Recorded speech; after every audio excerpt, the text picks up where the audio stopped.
बिहार की राजनीति में हर चुनावी मौसम के साथ नए समीकरण बनते हैं और बिगड़ते हैं। इस बार राजनीतिक गलियारों में चर्चा का बड़ा विषय बन गया है कि क्या आरजेडी नेता तेजस्वी यादव बीजेपी के साथ आ सकते हैं। इस सवाल को हवा दी है बीजेपी के प्रदेश अध्यक्ष दिलीप जायसवाल के एक बयान ने, जिसने बिहार की राजनीति में हलचल मचा दी है। दिलीप जायसवाल ने तेजस्वी को एनडीए में शामिल होने का खुला ऑफर दिया और यहां तक कहा कि अगर तेजस्वी यादव सेफ रहना चाहते हैं तो उन्हें एनडीए में आ जाना चाहिए। उनका दावा था कि इससे तेजस्वी की राजनीति भी सुरक्षित होगी और उनके ऊपर चल रहे भ्रष्टाचार के मामलों का भी हल निकल जाएगा। सोमवार को बिहार विधानसभा के शीतकालीन सत्र के दौरान दिलीप जायसवाल ने बयान दिया कि अगर तेजस्वी यादव सेफ रहना चाहते हैं तो उन्हें एनडीए का हिस्सा बन जाना चाहिए। उन्होंने यहाँ तक कहा कि अगर तेजस्वी एनडीए में आते हैं तो न केवल उनकी राजनीतिक स्थिति सुरक्षित होगी, बल्कि उन्हें भ्रष्टाचार से जुड़ा विभाग देकर यह जिम्मेदारी भी दी जाएगी कि वे खुद समझे कि भ्रष्टाचार से कैसे निपटना है। हालांकि इस बयान के बाद जायसवाल ने सफाई देते हुए कहा कि उनका इरादा केवल यह बताने का था कि बिहार को विकास के रास्ते पर ले जाने के लिए सत्ता पक्ष और विपक्ष को मिलकर काम करना चाहिए। तेजस्वी यादव बिहार के सबसे बड़े विपक्षी नेता के तौर पर उभरे हैं। उनकी पार्टी आरजेडी, जेडीयू और बीजेपी के मुकाबले युवाओं और अल्पसंख्यक वर्ग में मजबूत पकड़ रखती है।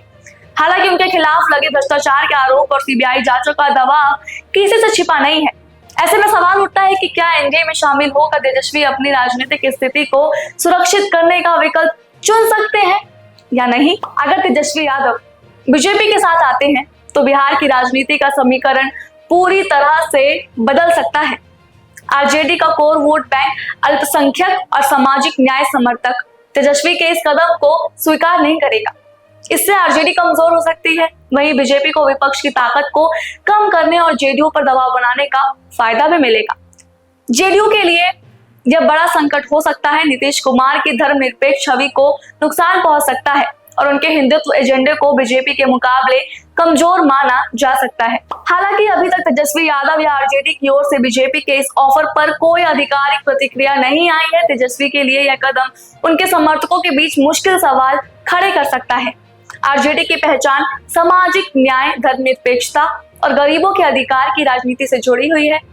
ऐसे में बीजेपी के साथ गठजोड़ उनके राजनीतिक सिद्धांतों के खिलाफ माना जाएगा। राजनीति में कभी भी कुछ भी हो सकता है, लेकिन क्या यह संभावित गठबंधन केवल बीजेपी की एक रणनीति है? विश्लेषकों का मानना है कि यह बयान तेजस्वी यादव पर दबाव बनाने और उनकी राजनीतिक स्थिति को कमजोर करने के लिए हो सकता है। साथ ही जेडीयू और आरजेडी के बीच दरार पैदा करने की रणनीति भी ये हो सकती है। बिहार की राजनीति में आने वाले दिनों में कई उतार चढ़ाव देखने को मिल सकते हैं। तेजस्वी यादव की बीजेपी में शामिल होने की संभावना भले ही अभी दूर की कौड़ी लगे, लेकिन राजनीतिक संभावनाओं का खेल है। 2025 के चुनाव में सत्ता की कुंजी किसके हाथ में होगी, यह तो वक्त ही बताएगा। फिलहाल सभी दल अपनी अपनी गोटियां बिछाने में लगे। बहरहाल आप इस पर क्या सोचते हैं, हमें कमेंट बॉक्स में जरूर बताएं। ऐसी और वीडियोस देखने के लिए सब्सक्राइब करें हमारे चैनल भारत लोक को।